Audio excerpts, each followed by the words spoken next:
Aquí y Ahora Producciones presenta Hablemos de Salud. 33 años al servicio de la medicina preventiva. Conducción y producción a cargo de la periodista médica Ana María Forte. Locución y presentaciones Oscar Di Profi. Hablemos de Salud por Ecomedios y para todo el país.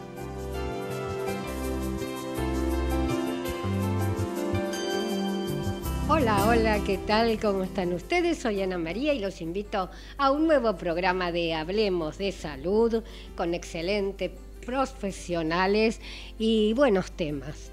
Los temas que necesitamos, que lo principal, la prevención, ¿no es cierto? Aparte de un buen profesional, de buenos hospitales, de medicamentos más económicos. Bien, estamos con el doctor Norberto de Bach, médico cardiólogo y deportólogo. Él va a hablar acerca de los cuidados con los abusos físicos en los periodos estivales. Empieza el calor, la gente más que nunca estuvo sin hacer nada prácticamente durante el año, sale a correr, pleno sol, no importa la edad, no importa la edad. Uno cuando ve así en algunos bosques, por ejemplo, de Palermo, que nos muestran por televisión, vemos, ¿no es cierto?, gente de todas las edades y corriendo a cualquier hora. Él nos va a contar qué puede pasar, que lamentablemente ya tuvimos un primer fallecido y esperemos que el último. Bien, también vamos a estar con el doctor Adolfo Savia, médico emergentólogo, coordinador médico de Acudir Emergencias. El tema accidente cerebrovascular, tanto hablado, y ¿qué pasa, no es cierto?, el día después? Vamos a pensar que la persona tiene la suerte de salir del mal trance. ¿Qué pasa? También vamos a estar con la doctora María Laura Lobisolo, ginecóloga, miembro de la comisión directiva de la Sociedad Argentina de Ginecología Infanto-Juvenil. Tema infecciones vaginales y recomendaciones a los jóvenes, ¿no es cierto?, acerca del tema, y también lo pueden aprovechar los adultos. Y ya le doy los muy buenos días a este gran amigo doctor Norberto de Bach. ¿Cómo te encontrás? Bien, tiene algunos problemitas de conexión, así que vamos a comenzar con el doctor Adolfo Savia. Muy buenos días. Hola, muy buenos días, Ana. ¿Cómo estás? Muy bien, un gusto verte. ¿Vos de dónde sos? ¿De acá de Cava? Soy rosarino, vivo acá en Buenos Aires hace unos años largos ya, pero soy rosarino. Claro, yo creí que vos estabas en Rosario, pero bueno, bien, por eso te hago me queda el celular con 341, claro, y algunas S que me salto cada tanto. Exactamente, Adolfo, exactamente. Bueno, vamos a hablar de este tema que mucha gente le teme. ¿Hay que temerle o hay que cuidarse? No, hay que ocuparse. ¿Sí? El ACV es una enfermedad vascular, en este caso es una enfermedad vascular cerebral, y como el resto de las enfermedades vasculares, como las enfermedades cardíacas o cardiovasculares, o las enfermedades vasculares periféricas, hay factores de riesgo, ¿sí?, que tenemos que empezar a reconocer y que tenemos que ocuparnos, ¿sí? Pero no es para temer, sino para hacer. Bien. Síntomas de que una persona podría llegar a estar transitando por el ACV. Muy bien. Los signos y síntomas del ACV son de aparición súbita, ¿sí? Entonces, un trastorno súbito para hablar, la pérdida de fuerza súbita en el brazo y o una pierna, un trastorno sensitivo también de inicio súbito, la pérdida del equilibrio súbita, el trastorno visual, la desviación de la comisura labial, la peor cefalea de tu vida. Todos esos son signos y síntomas que podrían indicar un accidente cerebrovascular y que tienen que motivar el llamado urgente al servicio de emergencias. Por ejemplo, ¿cuáles son los síntomas? Bien, específicamente estos, ¿no? Haber perdido la fuerza del brazo y la pierna, desviación de la comisura labial, dificultad para sentir o sentir rara la mitad del cuerpo, una cefalea muy intensa, ¿sí? La peor de tu vida, ¿sí? Ante la presencia de algunos de estos, un trastorno visual, ante la presencia de alguno de estos, tiene que motivar urgente, ¿sí? Que vos definas el llamado al 107, que es el número público, nacional y gratuito de emergencias, o al número de tu obra social y tu prepaga, porque en este momento podrías estar sufriendo una ACV, que es una emergencia tiempo dependiente, ¿sí? Se mueren aproximadamente 2 millones de neuronas por minuto en un accidente cerebrovascular. Por eso estos síntomas tienen que disparar el llamado como si fuera un dolor de pecho o un traumatismo grave. Perfecto. Hablando de ACV, ¿puede de pronto perjudicar o aparecer tanto en el hombre como en la mujer? Muy bien. Si bien existe alguna cuestión, si se quiere, más estadística relacionado con que el hombre podría tener alguna incidencia un poco mayor, la mujer vive más, así que la verdad que esto no genera una gran diferencia. Sí es cierto que hay factores de riesgo, algunos que no son modificables, por ejemplo la edad, ¿sí? A mayor edad, mayor riesgo, y sí es cierto que hay factores de riesgo que son completamente modificables, como por ejemplo el tabaquismo, ¿sí? El tabaquismo es el factor de riesgo cardiovascular modificable más importante sobre el cual podemos actuar 100%, ¿sí? La cesación tabáquica es una emergencia en salud pública por el enorme impacto en las enfermedades cardiovasculares, oncológicas y demás. Y después hay otros factores de riesgo que son controlables, ¿verdad? Si soy hipertenso, llevar un hábito de vida saludable y eventualmente el tratamiento farmacológico, lo mismo con la diabetes, lo mismo con los trastornos del colesterol, ¿sí? Hay algunas arritmias como la fibrilación auricular, por ejemplo, que aumentan el riesgo de ACV, por eso en algunos casos indicamos la anticoagulación, ¿sí? Entonces hay factores de riesgo que no son modificables como la edad, factores de riesgo completamente modificables como el tabaquismo y otros que son controlables, ¿sí? Respecto a las enfermedades crónicas que impactan sobre, por un lado, llevar un adecuado estilo de vida y por el otro lado, la medicación cuando esté indicado. Bien, Adolfo, por ejemplo, una persona puede haber tenido un pequeño accidente cerebrovascular y no haberse dado cuenta. Sí.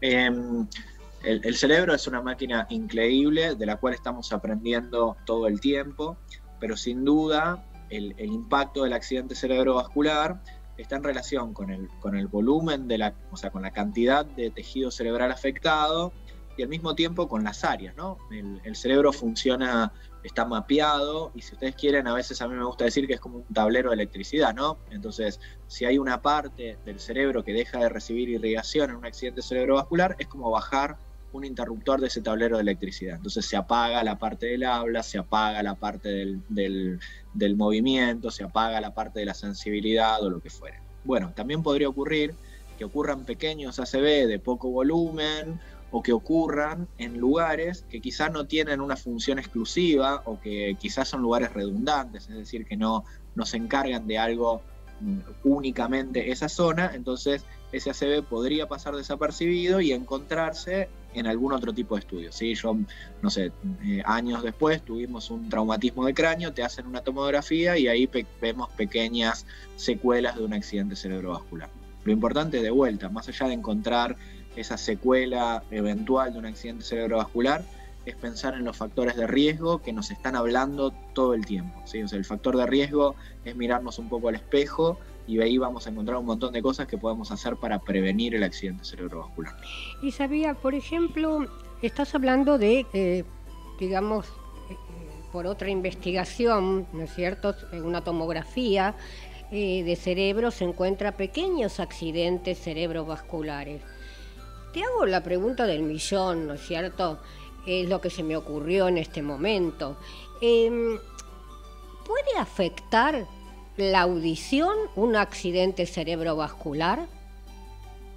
Sí, no es el foco neurológico más común con el que nosotros nos vamos a encontrar, pero sí, puede afectar la audición, puede afectar el equilibrio, ¿sí? Hay a veces signos y síntomas que son un poco más sutiles. Igualmente siempre lo que nosotros tenemos que llamar la atención es a estos signos y síntomas que yo te contaba antes, que son los más comunes y también los más discapacitantes, ¿sí? Y en esto yo hago mucho énfasis porque si bien el accidente cerebrovascular es una causa frecuente de mortalidad en el país y en el mundo, depende de dónde miremos, es la tercera o cuarta causa de mortalidad, en la Argentina el ACV es la principal causa de discapacidad, ¿sí? Y esto deja un costo personal enorme, un costo familiar, laboral y demás enorme, y también un impacto fundamental en el sistema de salud, ¿no? Digo, es el hecho de no prevenir y eventualmente de no tratar a tiempo, recae en un aumento de los costos, y no solo costos económicos directamente, sino en consumo de recursos, cantidad de camas ocupadas, complicaciones a largo plazo y demás, que son fundamentales. Entonces, digo, la discapacidad que provoca el ACV es una discapacidad muy importante y muy visible también. Y a veces uno piensa en la discapacidad pensando en los casos más extremos, ¿no? En la persona que queda quizá postrada en una cama y demás, que lamentablemente los hay muchos, pero a veces hay pequeños eventos que son sumamente discapacitantes, ¿sí? Un trastorno visual que nos hace perder una parte de la visión de forma definitiva. O por ejemplo, ¿sí? Simplemente la pérdida de fuerza de la mano y de la mano hábil, y que me impide escribir, firmar, pintar, tocar el piano, no lo sé. Digo, hay eventos que a veces no parecen tan evidentes desde lo discapacitante, pero que son muy importantes a la hora de alterar nuestra vida en el día a día, ¿sí? Ujú. Estuviste hablando de discapacidades. Por ejemplo, es importante, eh, digamos, el chequeo, ¿no? Habiendo ya, digamos, una antecedente familiar. Sí, es importante el chequeo general, que en esto es muy importante remitirse a nuestro médico de cabecera o a nuestro médico de familia. Hay acciones de screening y de chequeo que están absolutamente avaladas por la evidencia, que favorecen la prevención de algunas enfermedades, y ahí tenés una colega que te va a poder hablar mucho de la importancia del screening y la prevención Sí. en determinadas enfermedades donde claramente hace la diferencia, ¿sí? Y aquí, de vuelta, más allá de los antecedentes familiares, que pueden ser más relevantes, especialmente en algunos tipos de accidente cerebrovascular, cuando hay presencia de malformaciones, aneurismas, malformaciones arteriovenosas, otras cosas, pero digo, es muy importante el reconocimiento de los factores de riesgo. O sea, yo no puedo tratar un paciente diabético o tratar a un paciente hipertenso si no sé que lo es, ¿sí? Entonces es importante el reconocimiento de estos factores de riesgo, ¿sí? Con el seguimiento de un médico que nos conozca, un médico de cabecera, un médico entrenado. Y también es muy importante pensar, y en esto vos hacías énfasis recién en el impacto en la discapacidad, es muy importante recordar que si bien el ACV es una emergencia tiempo dependiente, también tiene tratamiento específico, ¿sí? Bien sea si es porque se tapó una arteria, el que llamamos ACV isquémico, en el cual tenemos un medicamento y tenemos una terapéutica endovascular que nos permite a través de un cateterismo sacar el coágulo que obstruye la arteria, o bien sea cuando el ACV es hemorrágico. Hay tratamientos que mientras más rápidamente se administran, mejores son los resultados. Por eso es como un reloj que nos corre todo el tiempo. Y también es muy importante el inicio precoz de la rehabilitación, ¿sí? Vos hablabas al principio de qué pasa después del ACV. Bueno, lo que tiene que pasar es que nosotros podamos administrarle el tratamiento lo más precozmente posible, prevenir la aparición de un futuro ACV bajando los factores de riesgo y rehabilitar rápidamente, inclusive desde la misma internación del paciente, para que pueda reintegrarse rápidamente a su vida familiar y social en las mejores condiciones. Ujú. Por ejemplo, podría llegar a ser un preanuncio que la persona sienta dificultad sobre en un brazo derecho o un izquierdo, un movimiento diferente, torpe o un tembleque de mano. Muy bien. Digo, recordando esta idea de que a veces el cerebro se comporta como que a veces se prenden y se apagan las cosas, puede ser que se apaguen y se vuelvan a encender, y a eso le llamamos a veces accidentes isquémicos transitorios. Es decir, yo empecé con los signos y síntomas de una ACV, pero mientras llamaba a la ambulancia y la ambulancia llegó, se me mejoraron los síntomas, ¿sí? Cuando los síntomas revierten de forma espontánea, sin dejar ninguna secuela, a cero, en poquito tiempo, le llamamos accidente isquémico transitorio. Eso es habitualmente un aviso, ¿sí?, de que en las próximas semanas o meses puede ocurrir un accidente cerebrovascular. Y eso también es una emergencia, ¿sí?, porque es muy importante que aunque los síntomas hayan mejorado, que el paciente sea evaluado por el servicio de emergencia y sea trasladado a un centro de emergencias donde pueda ser completamente evaluado y descartados aquellos factores de riesgo que ponen en peligro al paciente para que después tengan una ACV con las secuelas definitivas. Bien, la última pregunta, pero te vas a quedar porque yo sé que tengo unas cuantas dudas más, ¿no es cierto? Que las aclaraste maravillosamente bien.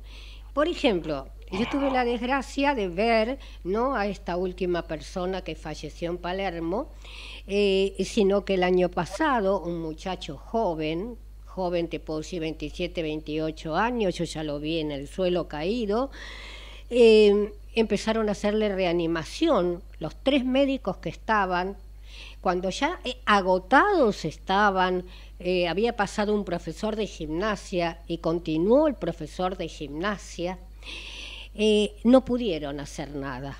Pero a mí me llamó poderosamente la atención que la ambulancia no llevaba un desfibrilador. Bueno, hay varias cosas ahí.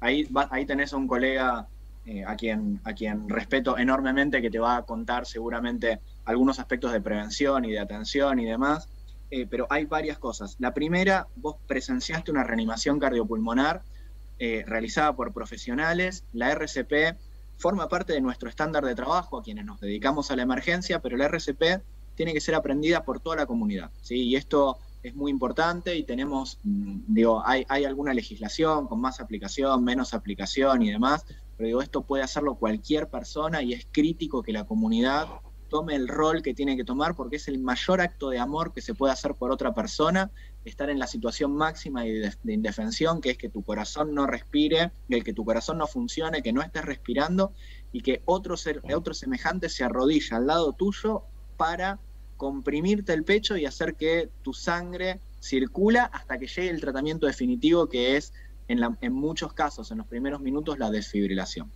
Entonces, por un lado, el rol de la comunidad que presencia el evento es crítica para el inicio inmediato de la RCP y para la primera descarga, porque hay desfibriladores externos automáticos, que los habrás visto por ahí en el subte, en los bancos, en algunas empresas y demás. Es crítico que yo pueda iniciar la RCP y que vos vayas corriendo a buscar el desfibrilador automático y entre nosotros podamos hacer la primera descarga, porque el aparato lo hace casi sin intervención nuestra, o sea, con poquita intervención, con casi nada de entrenamiento, pero con mucha efectividad. Y lo segundo es que las ambulancias medicalizadas que responden a la emergencia tienen que tener un desfibrilador. Eso no solo está en la ley, sino que el primero que pensó en una ambulancia civil, entre comillas, es decir, fuera de los conflictos armados y del desastre y demás, la pensó para poner un desfibrilador arriba y llegar al paro cardíaco, ¿sí? Las primeras servicios de emergencia en la Argentina, todos se llamaban algo coronario, ¿no? Todas eran unidades coronarias móviles y después se fueron diversificando, pero un poco el objetivo del servicio de emergencias fuera de las épocas de conflicto es poner un desfibrilador arriba. Con el tiempo nos dimos cuenta que eso no alcanza, que el rol de la comunidad es fundamental, que la gente tiene que poder hacer RCP y tiene que poder dar la primera descarga del desfibrilador, y ahí aprovecho tu programa para insistirle a todo el mundo, no hay ninguna limitación. No importa la edad, no importa el estado físico, todos tenemos que poder aprender a hacer RCP. Hoy es muy fácil, la RCP para la comunidad es solo con las manos, ¿sí? No es rutina que los rescatadores no profesionales hagan ventilación de boca a boca. Los despachadores y receptores de los servicios de emergencia están entrenados para incluso entrenarnos a nosotros en el momento en el que llamamos, para reconocer si el paciente está respirando o no e iniciar la RCP. Así que nada, hay que darle para adelante. Es una gran pena lo que vos me contás, no debería ocurrir. Una ambulancia medicalizada en nuestro país siempre debe ir con un desfibrilador cuando responde a una emergencia en la vía pública. Perfecto. La última pregunta te la hago hacia el final. Genial, más que claro. Te agradezco, Adolfo, sabía muchísimo. Siempre es un placer. Bien, y ya, bueno, presento al doctor Norberto de Bach. Ya lo presenté, ¿no es cierto? Es un médico cardiólogo que va a hablar precisamente de los cuidados que tenemos que tener ante el periodo estival. Muy buenos días, Norberto de Bach. Buenos días, Ana. Un gusto escucharte, Para mí también. Sabes que te aprecio mucho y sé que sos un gran profesional y en este momento te estoy viendo por todos los canales, porque sí, cuando ocurren las cosas se habla, eso es el problema. Hablemos de Salud tiene 33 años en el aire, pero bueno, es Hablemos de Salud, ¿no es cierto? En una radio, porque la televisión lamentablemente tuvimos que levantarla por falta de sponsores después de 32 años. Y lo que no se hace en nuestro querido país es la prevención, sino que se habla cuando ya pasó. Bien, contanos qué pasó y qué se podía haber evitado con esta persona que falleció corriendo en Palermo. Bueno, en primer lugar, te diría que hay ciertos protocolos y ciertas indicaciones de cuándo podés ir a correr, cuándo debés ir a correr. Ahora eso va a depender de cada uno. El horario que no se aconseja es de 11 a 17 horas. Este muchacho fallece a las 15:45, con una temperatura que no recuerdo mucho, pero estaba alrededor de los 34, 35 grados de temperatura. La humedad estaba en 45 grados, 45%, y cuando vos tenés estas condiciones y ante la temperatura elevada, tenés un problema que es el golpe de calor. El golpe de calor es el problema que tiene el organismo para disipar el calor interno. Es decir, como no se puede disipar a través del mejor radiador que es la piel, lo que encontramos es que la temperatura del cuerpo va a estar entre 40 y 42 grados y en esas condiciones empieza a haber daño a nivel renal, a nivel cerebral. Por eso las consecuencias que tenemos, que es cefalea, dolor de cabeza, mareos, náuseas, vómitos, inclusive convulsiones y coma y paro cardíaco. Por supuesto que esto fue lo que pudo haber sucedido, pero también está el cuadro de la deshidratación. La hidratación es muy importante. Cuando vos salís a correr como corría en plena temperatura tan elevada, hay una sudoración, que es otro mecanismo de defensa para bajar la temperatura, y se pierde sodio y se pierde potasio. El sodio produce una hiponatremia con consecuencias como pueden ser las convulsiones que aparecen o las contracciones que van a aparecer en el cuerpo, pero también la pérdida de potasio lo que hace es que pierda este electrolito tan importante que puede dar arritmias cardíacas. Por eso la hidratación es muy importante. Se habla que en aquellos corredores que están durante una hora corriendo, puede ser que se mantengan con agua, pero si vos tenés un poquito más de una hora, es conveniente todas estas bebidas energizantes, isotónicas, que son deportivas, o eventualmente preparar una bebida, 1 litro de agua, 2 cucharas de miel o 2 cucharas de maltodextrina, que es un azúcar de liberación lenta. Le podías poner 2 gramos de sal y le podés poner un jugo de los que hay en polvo, y eso haces una bebida de 1 litro, y eso lo podés ingerir a razón de 250 centímetros cúbicos, lo menos cada 20 minutos. Eso es lo que pudo haber sucedido en este muchacho que falleció. Era amigo de un amigo mío, era actor en el Teatro Colonial, tenía que actuar este sábado próximo pasado, y habitualmente utilizaba la bicicleta para movilizarse de la Boca al teatro o para hacer alguna actividad en bicicleta, pero también hacía trote, también, que fue lo que hizo ese día, ¿no? Claro, yo escuché, leí, ¿no es cierto?, que después de haber hecho bicicleta fue a correr. ¿Eso es aconsejable? Sí. No sabemos si fue de esa manera. Yo repito lo que he leído. Mira, sea en ciclismo o sea corriendo, no es lo indicado. No es lo indicado la actividad física, porque la actividad física significa un desgaste, un gasto de energía, un esfuerzo físico, y aparte, bajo una temperatura de 35 grados, bueno, se ve habitualmente. Vos vas a Palermo a las 13 horas o a las 14 horas y en los bosques de Palermo vas a ver gente correr a pleno sol, no digo en la parte de algunos bosques donde hay cierta arboleda que te da cierta sombra, cierto bienestar, pero no se debe hacer. Para eso están los gimnasios, para eso está un lugar fresco que puedas hacer en tu casa, o esperar que baje el sol después de las 5 de la tarde y poder salir a correr, o temprano, o más que nada en la parte durante la tardecita noche, pero no en estas condiciones porque el riesgo es importante. Vamos a tener que hacer un pequeño paréntesis. Yo sé que vos te tenés que ir porque tenés consultorio. No, pero puedo esperar. Espero. Bueno, no yo te agradezco mucho y hacemos el pequeño corte. Adelante, por favor. Sí.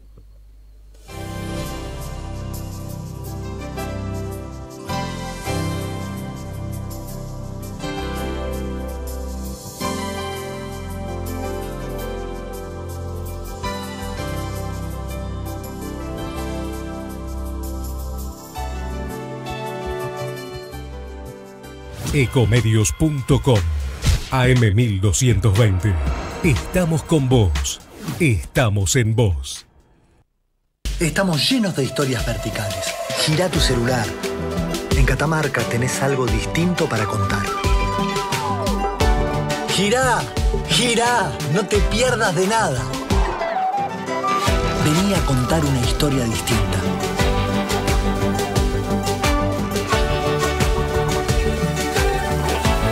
¿Querés descubrir algo distinto? Girá y vení a Catamarca. Informate en ecomedios.com. Espacio cedido por la Dirección Nacional Electoral. Yo decido que se respete al que trabaja. Yo decido que se respete al que da trabajo. Yo decido ser de los millones de argentinos que quieren otra cosa. Emanuel Ferrario, candidato a diputado de la legislatura de la Ciudad de Buenos Aires. Lista 501, Juntos por el Cambio. Espacio cedido por la Dirección Nacional Electoral. Tranquilidad es que te alcance lo que ganás. Vivir con tranquilidad. Randazzo va con vos. 508. Frente Vamos con candidatos a diputados nacionales por la provincia de Buenos Aires. Florencio Randazzo, Carolina Castro. Espacio cedido por la Dirección Nacional Electoral. Impulsan el desmonte, los agrotóxicos, las megagranjas y la megaminería contaminante. Más saqueo para pagar la deuda. Los gobiernos y los capitalistas son responsables. Paremos la catástrofe ambiental. En Buenos Aires, Nicolás del Caño, Romina de Pla, Jordani Bodar, diputados. Frente de Izquierda, lista 504. Espacio cedido por la Dirección Nacional Electoral. Sí a fabricar acá. Sí a vivir tu identidad como se te cante. Sí a bajar la inflación y a recuperar el trabajo. Sí a volver a la cancha. Sí a sentirme más segura. Sí, re. Victoria Tolosa Paz, Daniel Goyán, candidatos a diputados nacionales por la provincia de Buenos Aires. Frente de Todos, lista 507. Espacio cedido por la Dirección Nacional Electoral. Tranquilidad es saber que las clases empiezan el primer día. Vivir con tranquilidad. Randazzo va con vos. Lista 508. Frente Vamos con vos. Candidato a senador provincial por la quinta sección electoral. Horacio Capó. Los y las guardias de seguridad del Banco Nación, que siempre les dijimos no usen sus celulares, ahora queremos que los usen. Sí, bájense la app BNA+. No hagan filas en el banco, hagan transferencias desde el sillón, carguen la SUBE desde el celular y vayan a visitar a la tía. Pónganse alias graciosos. Con la app BNA+, tenés todo el banco en tu celular. Mucho más fácil, rápido y sin moverte de donde estés. BNA+. Todo es más fácil. Banco Nación. Informate en ecomedios.com. Seguinos en TikTok, @ecomedios1220. ¿Tiene alguna inquietud sobre su salud o la de su familia? Hablemos de Salud les responde vía mail. Tomen nota. hablemosdesalud@hotmail.com o a través de nuestra página www.hablemosdesalud.com.ar. Karina Uranga, distinción en estética, tratamientos faciales y corporales, Escuela KU, cursos de cosmetología y estética corporal. WhatsApp 11 36 12 30 35, Caballito, Ciudad Autónoma de Buenos Aires. Look 5D. Transforma tu imagen para una buena comunicación con el entorno. Trabajamos desde lo físico hasta lo energético. Tratamiento integral para el cabello, rostro y cuerpo. José María Moreno 393 Caballito, Ciudad Autónoma de Buenos Aires. Facebook e Instagram, Look 5D.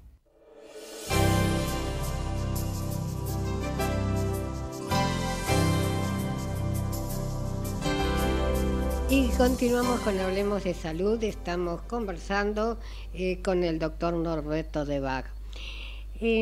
Norberto, te voy a preguntar algo prehistórico quizá, y me pueden llegar a ayudar también el resto de los profesionales que hoy nos visitan, ¿no es cierto? Antiguamente, muchos años atrás, existía Saavedra 15, no sé si vos lo recordás, que nos mandaban a nosotros en las escuelas, a los alumnos, a ver cómo estaba nuestro sistema de salud, porque años después han sucedido unos cuantos fallecimientos de niños. Me acuerdo 25 años, yo estaba transmitiendo desde el Garrahan, precisamente por no sé si era una prueba que hacían para medir el rendimiento de los alumnos. Te hablo de algo prehistórico. ¿Vos recordás esto? Pruebas que no recuerdo, pero recuerdo, sé lo que se hacía y que se está tratando de hacer, que son pruebas de esfuerzo, más que nada, es decir, tratar de buscar en el menos tiempo posible, una distancia de 100 metros, quien llegaba mucho más rápido, pero es una exigencia importante. Hay muchos de los test que son de prueba que se utilizaban, pero que realmente hoy en día por ahí no se están utilizando con la intensidad de lo que se usaba antiguamente. Pero sí, lo que pasa es que había que tener un chequeo médico. Yo recuerdo que mientras yo estaba en el primario, secundario, yo no tenía chequeo, tenía el chequeo médico que me hacía mi mamá cuando me llevaba al médico pediatra, pero no tenía yo que me exigían hacer un examen clínico de un apto médico en un colegio o en el secundario. Eso, que yo sepa, nunca me lo hicieron. Sí, perfecto. Más o menos tenemos la misma edad. Yo iba a escuela pública y ahí existía el Saavedra 15, que le decíamos que nos quedó grabado a todos el día del Saavedra 15, porque no íbamos a la escuela, y nos hacían un seguimiento, la visión, el estado físico, porque, bueno, ni me acuerdo la época que era muy necesario, y a la prueba me remito porque después de 15 años atrás fallecieron 2 chicos, en lo que vos acabás de decir, de esa prueba de 100 metros que no la resistían. No, eso es lo que se hacía habitualmente. Habitualmente no, lo hacían algunos en la clase de educación física, sí, principalmente para el secundario, no para el primario, sí, pero no recuerdo eso que vos mencionás, no. Bien. Pero lo que sí recuerdo es que yo no tenía que llevar un apto médico como hoy se exigen en los colegios. Eso no estaba. Era a mí tenía la revisación periódica con el pediatra o con el médico clínico. Bien, con eso, bien. Pero no me pedían ni siquiera un certificado del médico pediatra. Hoy sí se exige eso, ¿no? Hay unas cuantas anomalías. Ahora bien, ¿qué pasa con los gimnasios? ¿Tenés que llevar un apto físico? Hay una ley de gimnasios en que por lo menos en la Ciudad Autónoma de Buenos Aires, en la que vos tenés que tener un cardiodesfibrilador, tenés que tener alguien que sea profesor de educación física, no profesor de gimnasia, porque hay una diferencia muy grande. Profesor de gimnasia se puede hacer en 6 meses, un profesor de educación física es entre 4 y 5 años, con estudios completos de la fisiología del deporte, con mucho más completo es. Y bueno, te piden no profesor de gimnasia, sino profesor de educación física como responsable del área, a su vez tener un cardiodesfibrilador y saber cursos de RCP. Antes pedían que tenías que tener un certificado médico en algún momento, después en la Ciudad Autónoma de Buenos Aires se exigió que había que tener un certificado médico, hay una ley determinada hace 4 o 5 años, y después se volvió a sacar esa ley y hoy piden un certificado que diga que vos estás en óptimas condiciones físicas, que te haces los controles médicos, pero que no está firmado por el médico. La verdad que me llama la atención porque es algo necesario, que sea visto por un médico y no por lo que dicen las personas, ¿no? Que digan yo estoy en óptimas condiciones físicas. Está bien, como responsabilidad vos sos el responsable, Pero tenés que tener el examen médico, que es lo ideal, hacer un apto médico. Por eso el mensaje que decimos, aquel que quiera tener una actividad física, que vaya al médico clínico y que le diga, yo quiero caminar, yo quiero correr, yo quiero anotarme para un maratón y yo quiero levantar pesas. Y él va a saber dónde derivarlo al cardiólogo para que le pida estudios determinados para la actividad que quiere hacer. Entonces, ahí sí, eso es lo que se pide un apto médico. Pero después exigen los cursos de RCP, lo que te dije, lo del cardiodefibrilador, y haber un responsable que conozca muy bien el tema, ¿no?, del deporte. Perfecto. ¿Te podés quedar unos minutos más hacia el final del programa o haces el redondeo ahora? Bueno, si puedo hacer el redondeo ahora porque... Por favor, sí. Me estoy yendo para el consultorio, sí. Bueno, ¿qué nos quedó ahí en el tintero? Yo lo que diría son los tips que tenemos ahora para el verano y para lo que es la actividad deportiva. En primer lugar, usar un sombrero. Eso es fundamental para cubrirse la cabeza, no solo a veces por lesiones que parecen dérmicas en el cuero cabelludo, sino para protegerse de la temperatura. El horario que dije es de 11 a 17 horas, es conveniente no hacer actividad física, usar protector solar, porque se ha visto y se ha comprobado de que el calor, el sol, produce lesiones y cáncer de piel, así que sería importante usar las pantallas solares, y no hablamos de 20 o 30, hablamos de 35 para arriba, yo diría de 50, los protectores solar, usar lentes para sol, porque eso también protege nuestras córneas, tener una botellita con una hidratación, si uno va a correr menos de una hora, con agua es suficiente, a razón de un cuarto litro de agua, 250 cada 20 minutos, poder tomar, no tratar de comer comida chatarra, más que nada comidas con contenido de grasa, porque eso aumenta las cantidades de calorías, igual que las bebidas alcohólicas. Sí, tomar agua, jugos o gelatina, hidratarse bien, comer comidas como son carnes magras, frutas, verduras, todo aquello que sea más natural y que no tenga contenido alto de grasa, como puede ser hamburguesas, papas fritas, panchos, bueno, todo lo que nosotros podemos ver que nos van a aumentar las calorías. Y bueno, usar ropa clara también es importante, y bueno, con todos esos elementos, entre el horario que si es temprano es mejor hacer la actividad física, y si no, hacerla después de las 5 de la tarde, que inclusive te diría 5:30 a veces, o 17:45, a veces llega a haber grandes temperaturas, pero por lo menos de 11 a 17 horas, y no correr a pleno calor, porque muchos dicen, yo soy deportista, estoy entrenado, no me va a pasar nada. Sí, pasan las cosas igual. Los deportistas no están exentos de tener un golpe de calor, de tener una arritmia no están exentos. Por eso es importante que todos los deportistas tengan sus controles médicos como corresponde, y nadie es omnipotente en este mundo, y todos debemos controlar lo que es lo más importante de preservar nuestra salud, ¿no?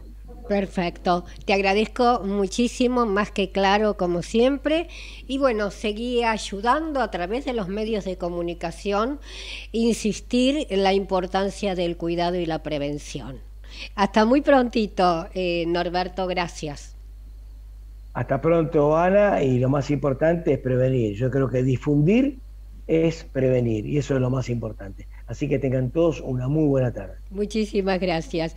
Y ya le doy las buenas tardes a la doctora María Laura Lobisolo, ginecóloga. Hola, buenas tardes, Ana. Bien, ¿cómo te sentís? El primer programa en Hablemos de Salud. Ahora te veo. Bueno, muchas gracias por la invitación. Bueno, bárbaro. Contanos acerca de precisamente si se pueden evitar, ¿no es cierto?, las infecciones vaginales. ¿Qué se considera una infección vaginal? Bueno, sí, siguiendo un poco la línea del doctor, la realidad es que para nosotros desde la ginecología y especialmente desde la ginecología infanto-juvenil, para nosotros es muy importante todo lo que tenga que ver con la prevención y llegar antes para tratar de evitar los tratamientos que en este caso particularmente de infecciones vaginales se pueden evitar en su mayoría. Una vulvovaginitis es la inflamación tanto de la vulva como de la vagina, que se caracteriza por, digamos, diferentes manifestaciones, como puede ser cambios en el flujo, prurito, ardor, enrojecimiento de la zona, edema de la vulva, etc. Y por otra parte tenemos lo que son las infecciones vaginales como enfermedades de transmisión sexual. Son dos cosas completamente diferentes, algunas se solapan en cuanto a sus manifestaciones y otras no. Yo soy una enemiga total de los OTC, medicamentos de venta libre. Cuando comenzamos con Hablemos de Salud, solamente los laboratorios podían poner una, decíamos, institucional, pero nunca un kiosco de venta de medicamentos. Después alegaron que si uno va a comprarlo sin receta, son menos pastillas, entonces no hay problema. Uno se compra 2 cajas y es lo mismo, ¿no es cierto? Hay una publicidad que la pasan a repetición. No tengo nada contra ni el laboratorio, lo único que tengo contra quien tiene que moderar, ¿no? Esto sí o esto no va. Que sería el Estado. Donde está la pastilla mágica, seguramente la has visto. La paciente dice, siento picazón, bueno, le dice tal cosa, siento ardores, tal cosa, tómate la pastilla mágica, la toma y dice, ¿la puedo tomar ahora? Y la paciente no va, o la persona que tiene el problema, no va al ginecólogo, sino que va a la farmacia. ¿Cómo lo ves esto? ¿Esto se hace de esta manera? Y la verdad que esto no es lo ideal. Yo creo que es un recurso que podemos dejar para algunas excepciones, pero que la regla no debería ser esta, porque lo que ocurre es que hay mucha automedicación con respecto a todos los temas en general, y en este en particular, lo resuelven yendo a la farmacia y colocándose un tratamiento de óvulos, que en su mayoría además lo hacen en forma incompleta, porque en cuanto revierten un poco los síntomas, lo discontinúan, o con la pastilla mágica, y esto genera algo que nosotros llamamos, que es la resistencia de los gérmenes, ya sean bacterias u hongos. La paciente comienza a tener cierta solución ante alguna ecuación en particular, resultados, y entonces reincide en volver a comprar y en volver a automedicarse. Y por otra parte, el otro problema que tiene es que muchas veces pasan desapercibidas algunas infecciones vaginales que pueden confundirse simplemente con una candidiasis o con una infección de la flora habitual, y puede ser de repente, por ejemplo, un herpes, una situación de sífilis o alguna otra enfermedad de transmisión sexual un poco más grave, y entonces este, digamos, es el mayor problema que existe con la automedicación. María Laura, también lo que está fallando es la información, ¿no? Hay muy poca información, y vos hablabas de una enfermedad que puede ser aún más grave, y no se puede alegremente uno automedicarse, que para eso existen los profesionales, pero lo hacen tan fácil y tan bien, porque la propaganda remata diciendo, ¿con esto solo me curo? Por supuesto, lo único que le falta es que le entregue el vaso en el momento y se la tome en el momento, porque dijo, me la tomo ahora. Entonces, esto va en contra de la salud. Sí, tengamos en cuenta que esto para la comunidad es muy tentador, esto no podemos dejar de reconocerlo, pero no es apropiado porque se pierde el diagnóstico y se pierde la oportunidad de un tratamiento oportuno, y muchas veces para cuando ya llegan al sistema de salud ya vienen politratados y uno recibe un paciente con un montón de modificaciones, en este caso en lo que puede ser en la piel de la vulva, en la mucosa, en la vagina, o en cambios determinados del flujo, donde a uno le hace más difícil el diagnóstico y donde muchas veces incluso valiéndonos de algún tipo de método como puede ser la solicitud de un cultivo de flujo, le quita mucho rédito porque ya viene tratado previamente. Y la educación del uso de profiláctico para evitar males mayores. Absolutamente, es algo, digamos, en lo que tratamos de hacer hincapié en todas las consultas, fundamental para toda la población adulta también, pero en lo que respecta a la población infanto-juvenil, es muy importante remarcar el uso de métodos anticonceptivos de barrera, y en esto me refiero no solo al uso del preservativo masculino, bueno, en Argentina no disponemos del preservativo femenino, sino también al uso de barrera de látex para aquellas personas que tienen sexo con otras personas del mismo género, o por ejemplo para el sexo oral o el sexo anal, donde muchas veces queda por fuera de la consulta y se deja de informar sobre cómo hacer un campo de látex o cuál es el correcto uso del preservativo y todos los tips que tienen que saber para que el método realmente cumpla su función y se puedan prevenir las enfermedades de transmisión sexual. Exactamente. Estuvo hablando hace un par de programas el doctor Bruno de cáncer bucal, que generalmente se produce por el sexo oral.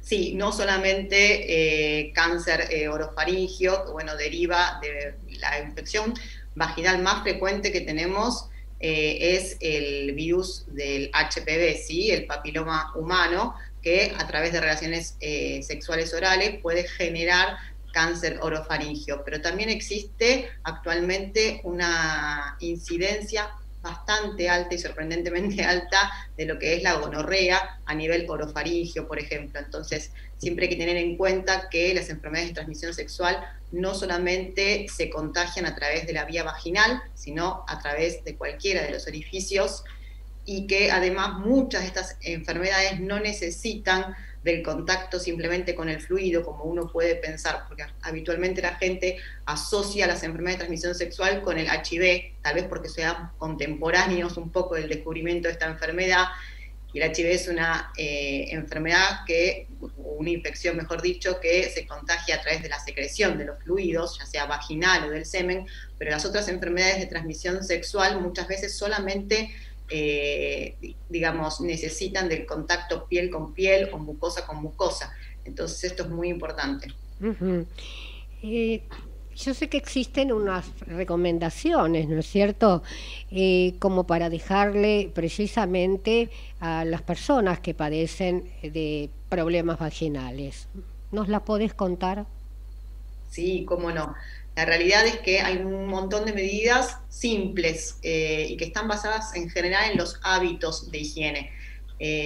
No hacer mal uso de los jabones, es decir, evitar el jabón de tocador, irse hacia los jabones que son neutros, como el viejo jabón de pan que usaban las bisabuelas para lavar los pañales, o un jabón de glicerina neutro. No necesariamente las pacientes tienen que utilizar productos específicos de venta libre que sean con determinado pH, solamente eso está indicado para algunos casos. Utilizar ropa interior preferentemente de algodón y que no sea muy ajustada. También la paciente puede dormir sin ropa interior porque esto va cambiando el pH y las reacciones de nuestra misma flora. Hay que tener en cuenta que el uso de antibióticos o de algunos tratamientos como pueden ser los corticoides afectan también el estatus de la flora y muchas veces se ve más sensible, entonces hay que cuidar la flora vulvovaginal desde niñas. El exceso de higiene es perjudicial y la falta de higiene en los adolescentes, que también es tan común, también lo es. Entonces la recomendación es evitar las duchas vaginales e higienizarse con el baño una vez al día. Se puede utilizar jabón una vez al día, se sugiere, y si se van a duchar más de una vez, que solamente utilicen agua. También la depilación, que ahora tan frecuentemente se realiza una depilación en general de toda la pelvis, no es lo más recomendado, ya que el pelo, el vello, tiene una función, y en este caso cumpliría la función de una barrera protectora, también contra las enfermedades de transmisión sexual en cierta parte, y también con respecto a las vulvovaginitis.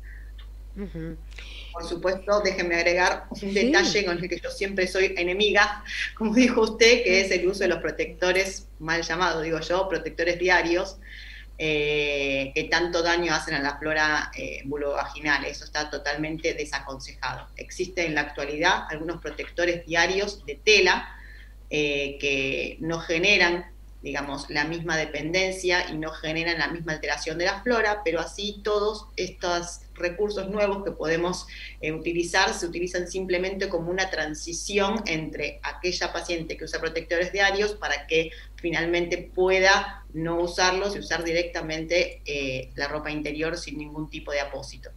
¿Y el tampón? La realidad es que hay un montón el tampón es un tema en sí mismo. Creo que el punto en el tampón es fundamentalmente que el recambio sea frecuente, porque existe una entidad que se llama shock tóxico, que esté ligada a una bacteria que se puede alojar en el tampón. Si el tampón no fuese recambiado con tanta frecuencia como correspondía, que sería no más de 3 o 4 horas en la vagina, por eso se desaconseja dormir con tampón. María Laura, la última, me quedaría horas porque más que interesante todo lo que estás diciendo. Y con respecto a el vasito plástico, no voy a decir cómo se llama, yo tengo mis serias dudas cuando veo los adelantos. ¿Qué opinas de eso? La verdad es que la copa menstrual parece nueva, pero no lo es tanto. La copa menstrual compite en el mercado desde la misma época que surgieron los primeros tampones en Estados Unidos, pero bueno, tuvo algunos altibajos hasta que encontraron el material adecuado para que se pueda utilizar. En general, la gran mayoría son de silicona, son hipoalergénicas, no están ligadas a un aumento de infecciones vaginales de ningún tipo, y está siendo muy, pero muy bien aceptada, sobre todo por la población adolescente. Sí. Es un producto ecológico, es un producto que bien utilizado y con las pautas correctas de higiene es muy útil, y creo que va a venir a reemplazar gran parte de los productos de gestión menstrual. Nos quedamos tranquilas, te agradezco muchísimo y te voy a invitar para una próxima, ya perteneces al staff. Muchas gracias. Bueno, Adolfo Sabia, tenés 2 minutitos. Yo dije que teníamos algo pendiente, ¿no? Que había escrito por algún... acá está. Sí, con respecto a... bueno, la persona sufre, aparentemente, no sabemos, una ACV. Estaba corriendo, vamos a poner en Palermo. ¿Cuántos minutos tienen en esperar una ambulancia y que la ayuda a la ambulancia sea positivo? Bueno, muy bien. A ver, ahí no vamos a relacionarlo justo con este caso de Palermo porque es probable que este caso de Palermo no haya sido un ACV, eso fue un evento relacionado con un paro cardíaco súbito y demás. Acuérdate que en el ACV el paciente tiene este déficit neurológico súbito, ¿no? La pérdida de fuerza en el brazo, la pierna, el trastorno del habla y demás. Pero supongamos que estaba en Palermo y empieza súbitamente con una dificultad para hablar y perdió la fuerza en el brazo. Está el familiar ahí al lado que reconoce que algo no está andando bien. Rápidamente va a marcar el 107 o el número de emergencias, ¿sí? De la obra social o de la prepaga.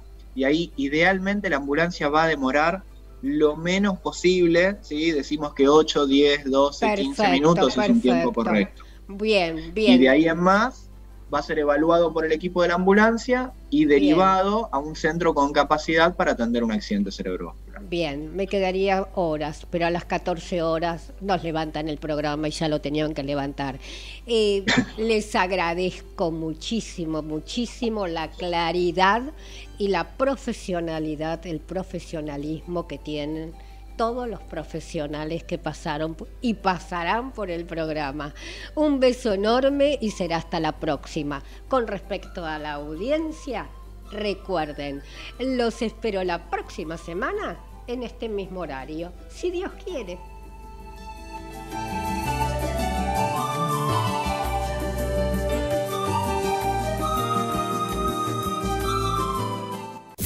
Desde Buenos Aires, transmite LRI 224, AM 1220, Ecomedios.